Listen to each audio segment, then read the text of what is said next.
Such a pleasure to be here today for lung cancers today, multidisciplinary roundtable. I'm Balazs Halmos, medical oncologist from Montefiore Einstein Comprehensive Cancer Center from the Bronx, New York. And I'm joined by a fantastic team here. Let me just start with introductions. Mary? Yes, I'm Mary Pasquinelli. I'm a nurse practitioner. I work at the University of Illinois, Chicago, and I'm the director of the lung screening program. Great to be here. So nice to have you, Jay. Jay Lee, UCLA Thoracic Surgery. I'm the surgical director for the Thoracic Oncology program. I've been at UCLA for about 20 years. I'm heavily involved in neoadjuvant, perioperative, and adjuvant targeted therapy or IO trials. Glad to be here. Thank you. Fantastic. And last but not least, my fellow mate from a number of years ago, Momen. Hello, everyone. My name is Momen Wahidi. I'm an interventional pulmonologist here at Northwestern Medicine in Chicago. I direct the interventional pulmonology program for our health system. I'm the co-director of the lung cancer screening program at Northwestern. So we have an incredible multidisciplinary team here today, and that's our job basically, to discuss how multidisciplinary teams coordinate care for patients with lung cancer. And it's more important today than ever, just given the developments in the neoadjuvant space elsewhere. But maybe we can just start diving into, to be able to cure lung cancers, we have to detect them in the first place, right? So Mary, first of all, congratulations. You just got selected to be a board member of ISLAC due to your incredible efforts in terms of lung cancer screening. We as a country are not doing so well, though. Maybe 10%, 12% of the patients who are candidates for lung cancer screening are screened, and there's issues about adherence. How could we do better as a community to be able to detect lung cancers at a higher rate in the stage where they can be cured the most? Right. That is a big question. There's a lot of barriers and there's a lot of opportunities. And we know that with screening, we want to catch lung cancer early. So a couple things. I think about adherence or barriers being patient-related, provider-related, or institution or systems-related.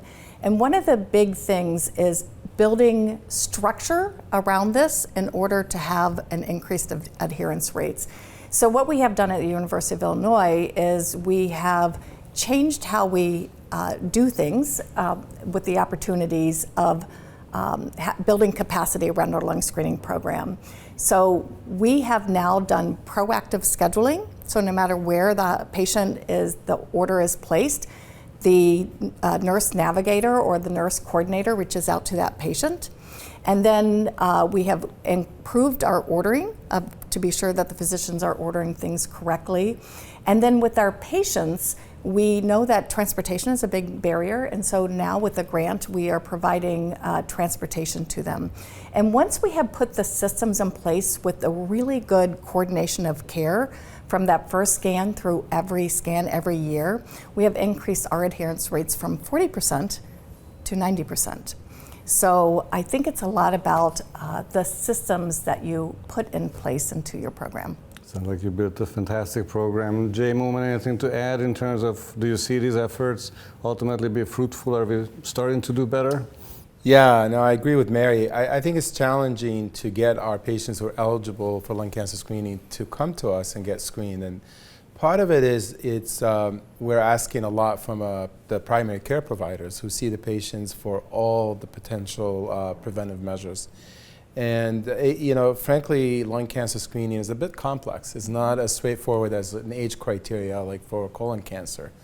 You got to know the smoking history, you got to know the quit date for the patient, et cetera. And so I think effort to interact with our colleagues in primary care is really important. And then we created a couple things in my institution. We created a lung cancer screening clinics where if the primary care provider is too busy or it's hard for them to sort of organize that lung cancer screening, they can just put an order for our clinic. It could be a video visit where our team members can talk to the patient and then place the order for the CT and follow up with it.